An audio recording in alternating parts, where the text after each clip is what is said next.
मेरे भाई सुरजीत पूरा परिवार, वैसे तो अपना पूरे गांव ने मदद करी। पहले दिन गए थे ट्राली लेके, आखिरी दिन आए।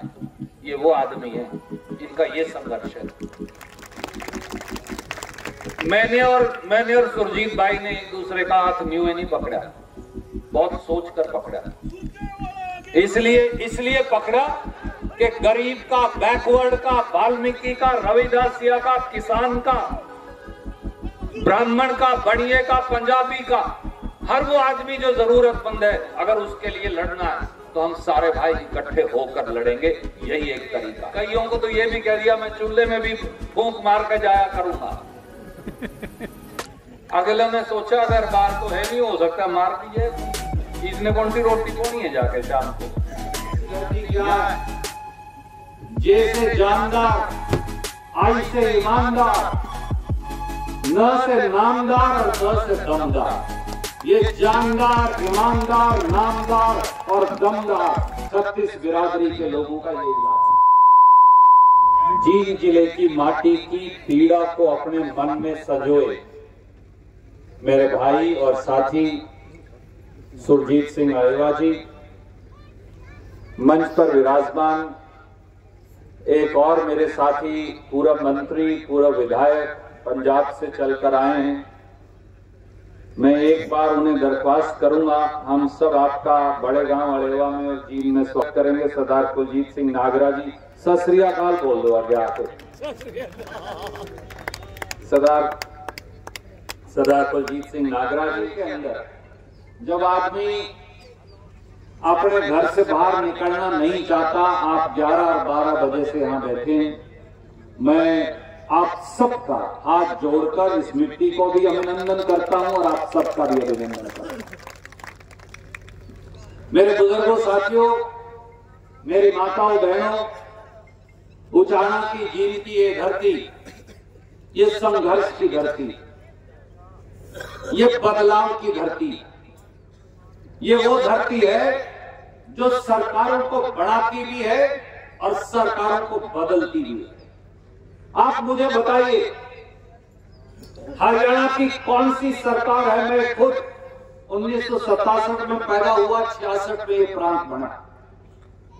66 से लेकर 2023 तक कौन सी ऐसी सरकार है जो जींद जिले में बनाई या बदली ना? जब अपन ने फैसला कर लिया, एक मुख्यमंत्री को ये कह दिया कंडेला वाली सड़क से निकलेगा नहीं, तो निकल नहीं पाया। अगर दूसरे जिलों के लोगों को भी राहत चाहिए था, अगर हरियाणा के किसी राजनीतिक नेता को सत्ता में हिस्सेदारी चाहिए थी, तो उसको जींद आना पड़ा, उसे उचाना, नरवाना, जुलाना, सफीदों आना पड़ा। जब तक जींद जिले के अंदर किसी राजनेता और राजनीतिक दल का प्रभुत्व नहीं बना, उनकी मंजूरी नहीं हुई, जब तक हमने सैंक्शन नहीं दी, तब तक किसी का राज बना नहीं। और जब हम फैसला कर लेते हैं राज बदलेंगे, तो उस पार्टी का और उस आदमी का राज भी बदलता। इसीलिए मैं हमेशा कहता हूं, जींद की धरती क्या है? जैसे जानदार, आई से ईमानदार, न से नामदार और द से दमदार। ये जानदार, ईमानदार, नामदार और दमदार 36 बिरादरी के लोगों का ये इलाका।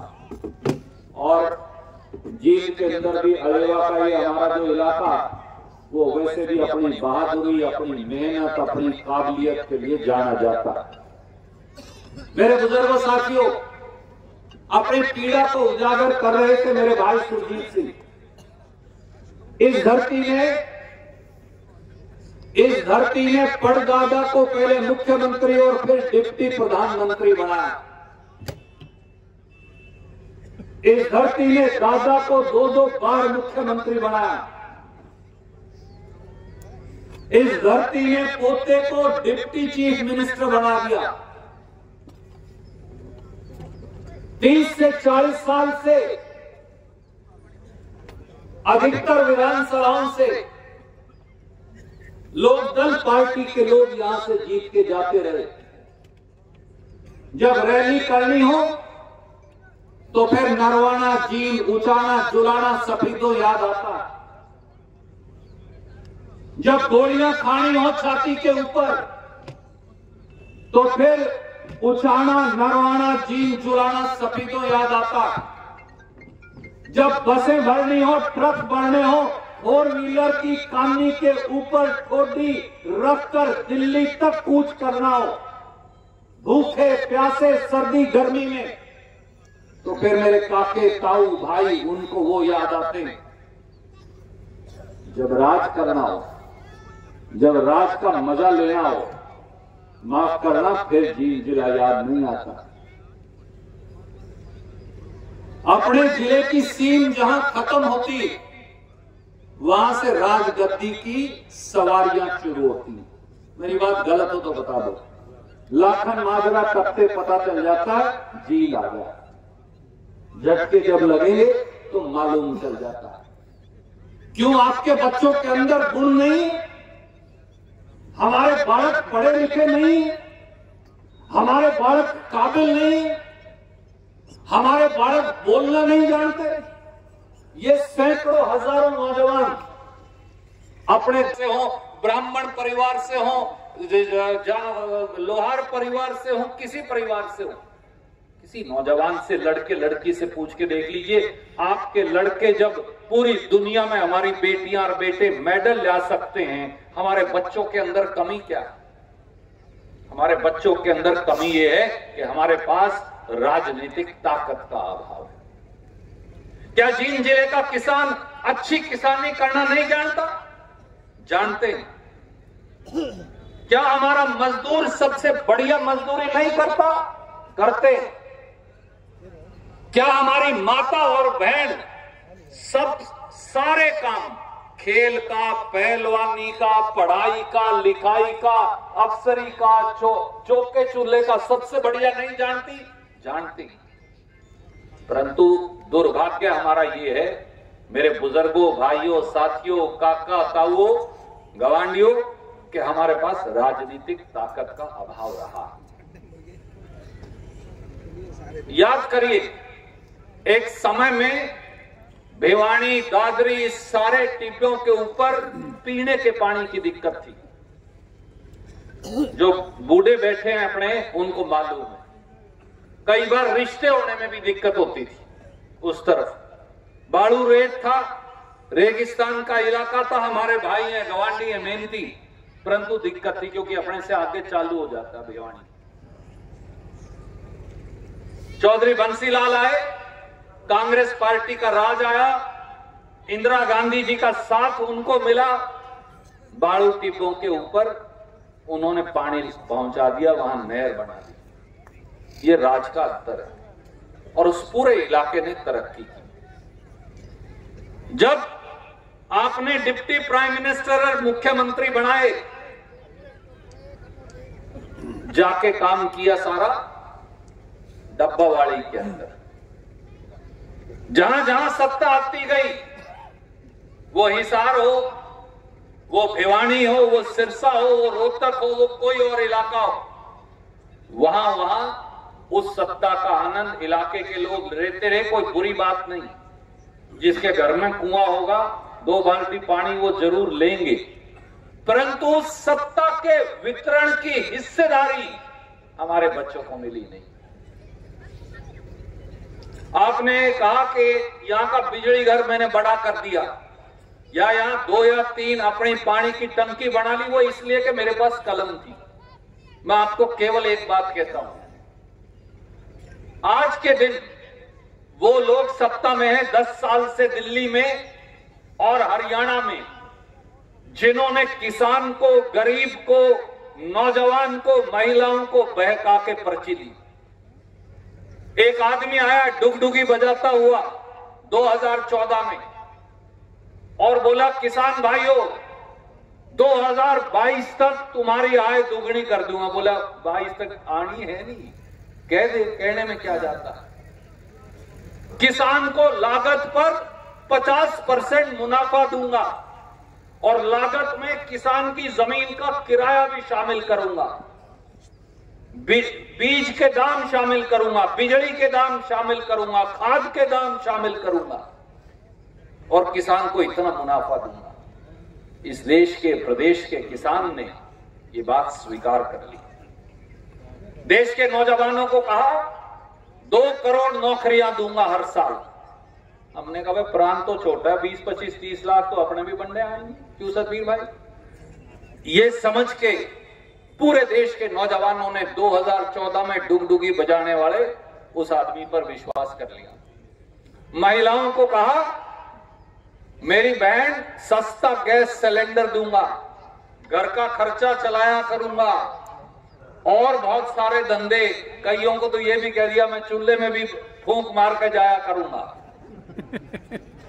अगले ने सोचा अगर बार तो है नहीं, हो सकता मार दीजिए, इसने कौन सी रोटी पोनी है जाके शाम को, ना हड़बाना ना रोटी पोनी, हो सकता हमारे वाले में फूंक मारने आ जाए। परंतु आज 10 साल के बाद, और एक वो ऊपर वाला गुरु और एक नीचे वाला गुरु, गुरु और चेला दोनों इकट्ठे हो गए। एक उसे का छोटा भाई हरियाणा के अंदर भी है, वो खट्टर साहब है। एक बात बताओ, ना तो दोनों ने थैला लेके कई कड़ियां से सौदा लाना, मेरी काकी ताई बहू अपने बहनें सारी बैठी, ना तो उन दोनों को सौदा लेके आना कड़ियां से, ना दाल लानी, ना आटा लाना, ना कणक में तोड़ दे का आनी, ना जीरी बेच का आनी, ना कोई और इस प्रकार का धंधा करना। तो दिक्कत क्या है? फिर तो मुंह चलाना, मुंह चलाया, लोगों को बरगड़ाया और राज हथिया लिया। उसके बाद जात पात चालू कर दी। किसी को कह दिया जाट बनाम गैर जाट की लड़ाई करवाएंगे। शहर में गए तो अग्रवाल समाज और पंजाबी समाज को बोला तुम अलग अलग पट जाओ, तारी उनकी अलग अलग लड़ाई करवाएंगे। रविदासियों की वाल्मीकियों से लड़ाई करवा दी, जांगड़ा की पांचाल से करवा दी। सारे समाज को उन्होंने टुकड़ों में बांट दिया। हमारे बूढ़े बावड़े थे, एक जात से तो कोई गांव बन गया, वो मैंने तो देखा नहीं आज तक। बूढ़े अपने शाने होंगे, कई जात का 36 जात का गांव बन गया करता था, तब गांव बनता। मेरे बुजुर्गों साथियों, ना किसान की आय दुगनी हुई, ना सिलेंडर के रेट कम हुए, पेट्रोल डीजल के रेट कम नहीं हुए। पहली बार कोई सरकार ऐसी आई जिसने किसान को और खेत मजदूर को दोनों हाथों से लूट लिया। हिंदुस्तान में 65 साल तक किसी सरकार की हिम्मत नहीं हुई कि खेती पे टैक्स लगा दे। ये वो सरकार है जिसने 5% किसान की खाद के ऊपर जीएसटी लगाया, 12% किसान के ट्रैक्टर पर जीएसटी लगाया, 18% हमारी कीटनाशक दवाई पर जीएसटी लगाया और 18% जितने खेती के उपकरण हैं उनके ऊपर जीएसटी लगाया। 56 रुपए लीटर डीजल होता था जब सोनिया गांधी जी और सरदार मनमोहन सिंह का राज था, आज 90, 95, 100 रुपए लीटर तक चला गया। 71 और 72 रुपया लीटर पेट्रोल होता था, आज उसका क्या भाव हो गया। डीएपी और यूरिया का क्या भाव था 9 साल पहले, आज क्या भाव है। और अब तो सुरजीत भाई, कल मैं पढ़ने लग रहा था, पहले तो कट्टा में से बोले नीम कोटेड बनाएंगे तो 5 किलो खाद चोरी कर ली, ये बोले सल्फर कोटेड बनाएंगे 5 और चोरी करेंगे, ये 40 किलो का कट्टा रेट वही खाद का।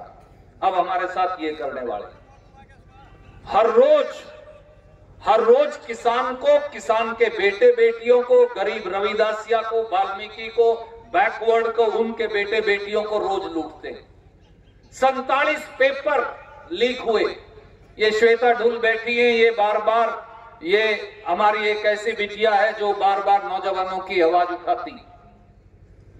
47 बार पेपर लीक हो चुके, 47 बार पेपर मंडी में बिके। भारतीय जनता पार्टी के लोगों के कॉलेजों के अंदर पेपर बिके, कोई आज तक 10 साल से पकड़ा नहीं गया। खट्टर साहब कह देते हैं मैं बनाऊंगा SIT, उस SIT की रिपोर्ट आज 10 साल से नहीं आई। आखिर में करोड़ों रुपए के साथ पब्लिक सर्विस कमीशन का सेक्रेटरी पकड़ा गया, अटैचियों के साथ कुछ नहीं हुआ। दूर क्यों जाते हो? ये कई सड़कें अपने अलेवा के चारों तरफ को बनी, जो अपने ये गांव है इनमें तो मुआवजा 30 और 35 लाख रुपए, और अपना जिला टपते ही मुआवजा 65 लाख रुपए। क्यों? हमारी जमीन सही नहीं है, अब हमारी शक्ल में गड़बड़ है कुछ। जब परली तरफ 60 और 65 लाख रुपया मिल सकता है, तो जींद जिले की जमीन को, अड़ेवे की जमीन को, गवांडी भाइयों की जमीन को उनको 30-32 लाख रुपया कैसे मिलने लग रहा है? किसान आंदोलन चला, मेरे भाई सुरजीत पूरा परिवार, वैसे तो अपना पूरे गांव ने मदद करी। पहले दिन गए थे ट्राली लेके, आखिरी दिन आए। ये वो आदमी है, इनका ये संघर्ष है। मैंने और सुरजीत भाई ने एक दूसरे का हाथ न्यू नहीं पकड़ा, बहुत सोच कर पकड़ा। इसलिए पकड़ा कि गरीब का, बैकवर्ड का, वाल्मीकि का, रविदासिया का, किसान का, ब्राह्मण का, बनिए का, पंजाबी का, हर वो आदमी जो जरूरतमंद है, अगर उसके लिए लड़ना है तो हम सारे भाई इकट्ठे होकर लड़ेंगे। यही एक तरीका है। मेरे बुजुर्गों साथियों, बहुत बार से आप बैठे हो, एक दिन और जलसा करके लंबी बात कहूंगा। आज मैं आपको केवल एक बात कहता हूं। चौधरी छोटू राम कहा करते थे कि भोले किसान खुद को जान ले और दुश्मन को पहचान ले। मैं जींद जिले के 36 बिरादरी के मेरे बड़े बुजुर्गों को, भाइयों को, आपको एक ही बात कहता हूं, आप भी असली बात जान लो, और आपका असली भला करने वाला कौन है और आपका दुश्मन कौन है उसको पहचान लो। जिस दिन पहचान जाएंगे, गंगा आपकी जोड़ी पर लाकर खड़ी कर देंगे। ये हमारा वचन, आपसे वादा। मुझे नहीं पता परमात्मा ने कितने साल का जीवन दिया, ये तो प्रभु फैसला करेगा। पर मैं आज आपसे एक वचन देकर जाता हूं। अलेवा के मेरे बड़े बुजुर्गों, सुरजीत भाई है, हम हैं, सारे मंच पे बैठे, सामने बैठे सारे साथी, हरियाणा के राज को आपकी जोड़ी पर लाकर खड़ा कर देंगे और इस सरकार को बदल के दिखाएंगे। सबको राम राम, जय हिंद, धन्यवाद। आज प्रदेश की जनता, किसानों की आपने बात मंच पे कही, बराबर, फिर भी जनता नहीं बोल रही, क्या कारण है? राजनीतिक लोग बोल रही। हरियाणा इस समय बदलाव की डगर पर है। सबसे पहले तो मेरी शुभकामनाएं भाई सुरजीत अलेवा को, इसलिए कि जिस कामयाबी से उन्होंने ठंड के इस मौसम में घंटों तक सारे साथियों सहित इस कामयाब कार्यक्रम का आयोजन किया है, उसके लिए वो साधुवाद के पात्र हैं। भाई सुरजीत अलेवा और साथियों के साथ कांग्रेस पार्टी को जींद जिले में और मजबूती मिलेगी और हम कांग्रेस का परचम 5 की 5 सीटों पर लहरा पाएंगे, ऐसा मुझे विश्वास है। आज सबसे बड़ी समस्या गरीब नौजवान, साधारण नौजवान, उसकी जाति कोई भी हो, किसान उसकी जाति कोई भी हो, आज और खेत मजदूर उसकी जाति कोई भी हो, उसकी है। जींद में कोई फैक्ट्रियां तो सीटी मारती नहीं। जींद का काम जो है वो हमारी छोटी छोटी मंडियां और कस्बे और खेत खलिहान और खेती है। आज किसान, गरीब, मजदूर, नौजवान अपने आप को ठगा हुआ महसूस कर रहा है और इसीलिए बदलाव के आह्वान की धरती जींद से ही भाजपा जजपा सरकार के बदलाव का आह्वान अलेवा की पवित्र धरती से हमने मिलकर किया। सर, हरियाणा में लगातार यौन शोषण के मामले बढ़ रहे हैं। अभी CDLU में 500 लड़कियों ने यौन शोषण किया। जो CDLU में हुआ उससे दुर्भाग्यपूर्ण हो नहीं सकता, पर यह पहली बार नहीं हुआ। इससे पहले भी खट्टर साहब ने अपने एक मंत्री को, जिसको हमारी एक बेटी, पहलवान बेटी ने, खिलाड़ी बेटी ने, जिस पर इल्जाम लगाया था, बगैर इंक्वायरी के ही क्लीन चिट दे दी थी। CDLU में जो हो रहा है वो हरियाणा, उसने पूरे हरियाणा की आत्मा को शर्मसार किया है। मुझे उम्मीद है कि फौरन FIR दर्ज कर दोषियों को सजा मिलेगी और बेटियों को इंसाफ मिलेगा। सर, SYL का जो मुद्दा है काफी लंबा पुराना हो गया। सुप्रीम कोर्ट के वकीलों ने EVM पर एक आंदोलन छेड़ दिया है कांग्रेस इसको लेकर क्या? देखिए, कांग्रेस पार्टी ने एक बाकायदा ज्ञापन देकर वहाँ क्या क्या त्रुटियां और कमियां हैं, हेरा फेरी का क्या क्या सबूत है, बाकायदा बताया है। चुनाव आयोग ने उस पर रिस्पॉन्ड भी किया है, जो काफ़ी नहीं। जो सुप्रीम कोर्ट के वकील कर रहे हैं वो अपने तरीके से प्रजातंत्र को बचाने का एक अभियान चलाए हैं, उसको हमारा नैतिक समर्थन। लोकसभा चुनाव नजदीक है, कांग्रेस का संगठन अभी तक नहीं बन पा रहा है। देखिए, पिछले 10-11 साल से क्या तैयारी है? मैं तो कार्यकर्ता हूं, संगठन बनाना तो भाई साहब हर बार पूछते हैं, मैं बताता हूं मेरा काम नहीं, पर मैं आपको एक बात कह सकता हूं। आज का जैसे कार्यक्रम है और ऐसे कार्यक्रम जो हम कर रहे हैं, इन सब का लक्ष्य एक ही है कि सोनीपत पार्लियामेंट, हिसार पार्लियामेंट और सिरसा पार्लियामेंट, दुर्भाग्य से हमारा जिला 3 हिस्सों में बांट दिया गया जब हल्काबंदी हुई दोबारा से, तो इन तीनों के अंदर जींद जिले की जीत में हिस्सेदारी हुई। क्या आपको लगता है कि हुड्डा गुट और एसआर के जो एक नया है वो एकजुट हो पाएंगे? कोई गुट नहीं है, केवल और केवल खड़गे जी और राहुल गांधी जी गुट कांग्रेस में। जनता को एकजुट का मैसेज पहले चुनाव से पहले हम सब इकट्ठे हैं और हम सब कांग्रेस की मजबूती के लिए काम कर रहे हैं। लोगों को पता तो लगना चाहिए असल बात क्या है।